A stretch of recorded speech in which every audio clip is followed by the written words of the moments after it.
বন্ধুরা সবাইকে আসসালামু আলাইকুম। আশা করছি সবাই অনেক অনেক ভালো আছেন। বন্ধুরা, যে মানুষটাকে আপনারা দেখতে পাচ্ছেন, প্রবাসী নামক একটা যন্ত্র, যে যন্ত্রটা আজকে অকেজু হয়ে গেছে বলে নিজের পরিবারও তাকে এখন অস্বীকার করছে। বন্ধুরা, আপনারা জানলে অবাক হবেন, এই মানুষটা 4-5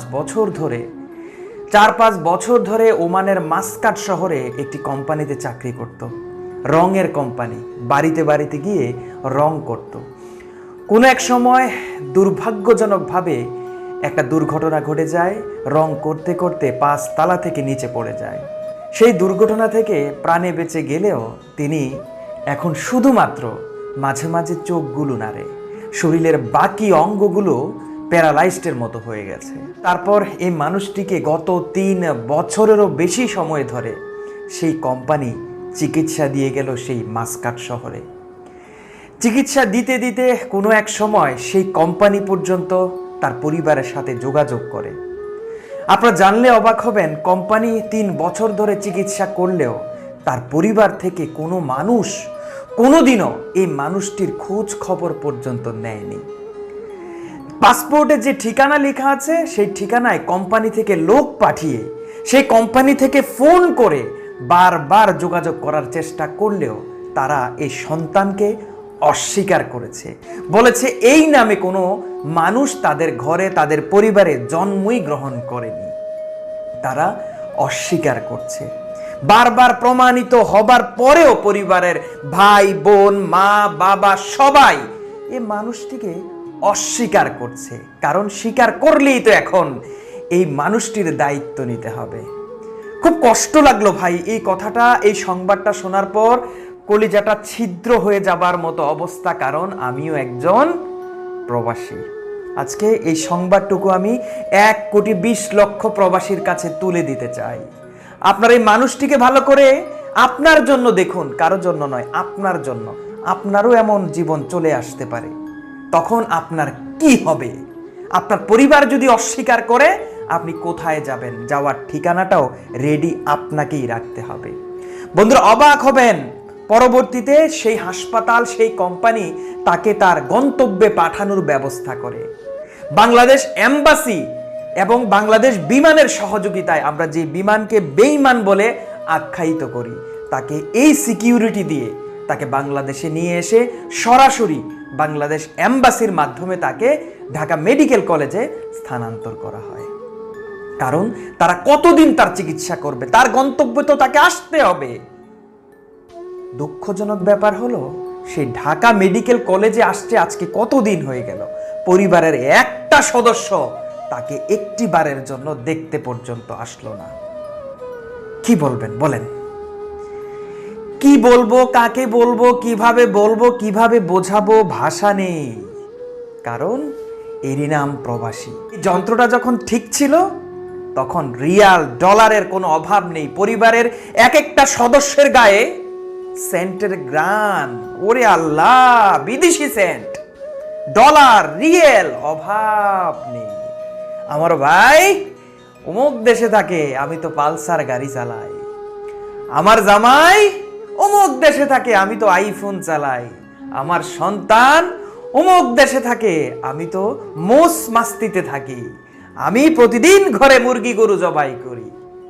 কিন্তু যেদিন এই মানুষটা, এই প্রবাসী নামক মানুষটা যেদিন অকেজু হয়ে যায়, সবার কাছে অপরিচিত হয়ে যায়। মেনে নিলাম সে পরিবারটা গরিব, এই মানুষটার দায়িত্ব নিতে পারবে না, মেনে নিলাম। তারপরেও আল্লাহর দিকে তাকিয়ে দেশে বাংলাদেশ সরকার যেহেতু দায়িত্ব নিয়েছে, তারপরে ওই মানুষটার চেহারাটা তো অন্তত একটা বার পরিবারের সদস্যদের দেখা উচিত ছিল। এটাও কি এই মানুষটা পায় না? কিন্তু যেদিন আইফোনটা পাঠাইছে সেদিন কিন্তু এই হিসাব করি নাই। যেদিন ভাইকে একটা পালসার হুন্ডা কিনে দিয়েছে, এই হিসাবটুকু করি নাই, ভাইটার চিন্তা করি নাই। কিন্তু আজকে তো চিন্তা করতেছি, কারণ এই ভাইটা এখন আমার কাছে চাইতেছে। কিন্তু এটা বুঝলা গেছি, মানুষটার দায়িত্ব তো সরকার নিয়েছে। না হয় পরবর্তীতে সারা দুনিয়ার কাছে, সকল প্রবাসীর কাছে না হয় আমরা সবাই মিলে হাত পাততাম যে মানুষটার পাশে দাঁড়ান, এই মানুষটাকে বাঁচার সুযোগ করে দেন, এই মানুষটাকে একটা বার নাড়া দিয়ে ওঠার সুযোগ করে দেন। দরকার হয় মানুষের দুয়ারে দুয়ারে প্রত্যেকটা মানুষের কাছে যাইতাম। কিন্তু যখন শুনতে পাইলাম পরিবারের সদস্যরাই এই মানুষের খবর নেয় না, অস্বীকার করছে এই নামে কোনো সন্তান তাদের আছে, তখন তখন কি বলবো, একজন প্রবাসী হিসেবে 10 মিনিট নীরবতা পালন করলাম। নীরবতা পালন করা ছাড়া এই প্রবাসীদের আর কোনো উপায় নাই। এই মেশিন যখন চলে তখন সারা দুনিয়ার মানুষের কাছে কত আপন, কত ভালো মানুষ, এর চেয়ে ভালো সন্তান পৃথিবীতে নেই। কিন্তু আজকে যখন এই অবস্থা, তখন পরিবারের লোকজন পাশে নেই। কি বলবো, বলার ভাষা নেই। আমাদের 1,20,00,000 প্রবাসী, সেই প্রবাসী থেকে এই সমস্ত জিনিসগুলো যখন দেখে আমি জানি না কিভাবে সহ্য করে। সব পরিবার কিন্তু খারাপ না, সকল পরিবার খারাপ না, কিন্তু কিছু কিছু পরিবারের কার্যকলাপ আজকে আমাদের 1,20,00,000 প্রবাসীর মনে নাড়া দিয়ে যায়। ভালো পরিবারগুলো থেকেও নিজের আস্থা সরিয়ে নিতে বাধ্য করে। আজকে সকল প্রবাসীকে বলতে চাই, যদি মনে হয়, যদি আপনার মনে হয় যে আপনার সাথেও এমন হবে, হতে যাচ্ছে, হতে পারে, তাহলে নিজে একটু সাবধান হয়ে নেবেন। এই দিনগুলোর প্রস্তুতি আগে থেকে নিয়ে রাখবেন। অন্তত কাফানের কাপড়টা কেনার মতো, অথবা সেই যেই দেশে মৃত্যুবরণ করবেন সেই দেশ থেকে বাংলাদেশে ডেড বডিটা আসার মতো একটা অবস্থান, একটা অর্থ আপনি কোথাও না কোথাও রেখে দিবেন।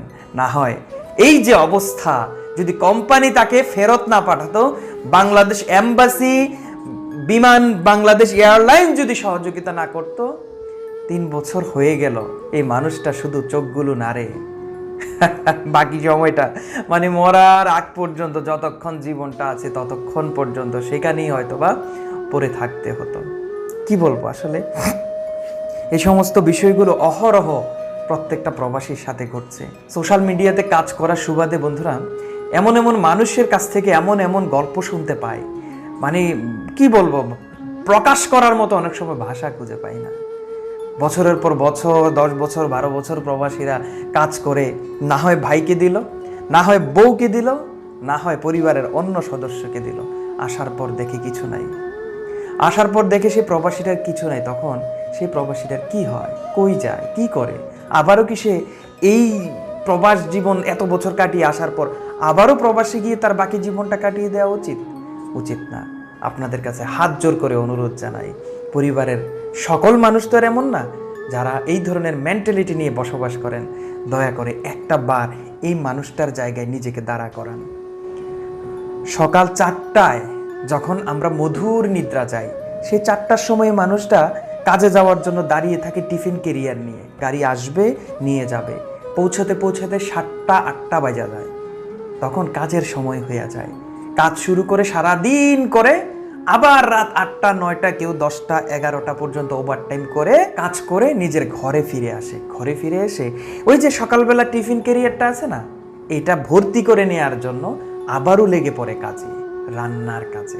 রান্না করে ঘুমাতে ঘুমাতে রাতের 2টা 2:30, পরিবারের সাথে কথা বলা। অনেক সময় তো আমরা বলি, আমার ভাইটা তো কল দেয় না আমাকে, আমার ভাইটা আমার কল দেয় না, বেইমান হয়ে গেছে, বিমানটা বেইমান হয়ে গেছে, বিমানটা বেইমান হয়ে গেছে আমার ভাইটা।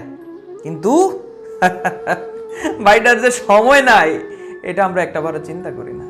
ভাইটার যে সময় নাই, এই ভাইটা সকালবেলা টিফিন ক্যারিয়ার জোগানোর জন্য 2টা 2:30 পর্যন্ত রান্না বান্না, গোসল, পরিবারের সাথে কথা বলা, এগুলো শেষ করে আবার 4টার দিকে দাঁড়িয়ে থাকতে হয় গাড়ির জন্য। এভাবেই পুরো মাসটা যায়।